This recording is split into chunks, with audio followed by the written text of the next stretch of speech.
বিপিএলে ঢাকা ক্যাপিটালসের সাব্বির রহমানকে উদ্দেশ্য করে উত্তপ্ত বাক্য বিনিময় করতে দেখা যায় ফরচুন বরিশালের অধিনায়ক তামিম ইকবালকে, যার একটি দৃশ্য ইতোমধ্যে সামাজিক মাধ্যমে ভাইরাল হয়েছে। নিজেদের মধ্যে হওয়া সে অপ্রীতিকর ঘটনা নিয়ে কথা বলেছেন সাব্বির রহমান।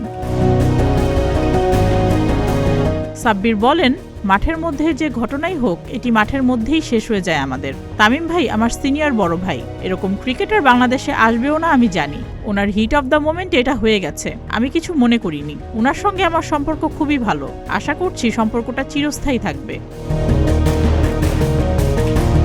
ঘটনার সূত্রপাত ঘটে বরিশালের ইনিংসের নবম ওভারে। ঢাকার দেয়া ১৪০ রানের টার্গেটে ব্যাট করছিল বরিশাল। উইকেটে ছিলেন ডেভিড মালান এবং তামিম। চতুরঙ্গটি সিলভার করা ওই ওভারের দ্বিতীয় বলটা কাভার অঞ্চলে ঠেলে দিয়ে একটি রান নেন তামিম। বাউন্ডারিতে দাঁড়িয়ে বলটি আটকান সাব্বির রহমান, তবে ব্যাটারদের ধোঁকা দিতে সরাসরি উইকেট রক্ষককে থ্রো না করে বলটা আবার ফেলে দেন সাব্বির। বল ধরেও না ধরার এমন অভিনয়কে ক্রিকেটের পরিভাষায় বলা হয় ফেক ফিল্ডিং। সাব্বিরের এই কৌশল সহজভাবে নিতে পারেননি তামিম। ভিডিও ফুটেজে তামিমকে সাব্বিরের উদ্দেশ্যে বলতে শোনা যায়, বেশি লাগতে যেও না সাব্বির, বেশি লাগতে যেও না।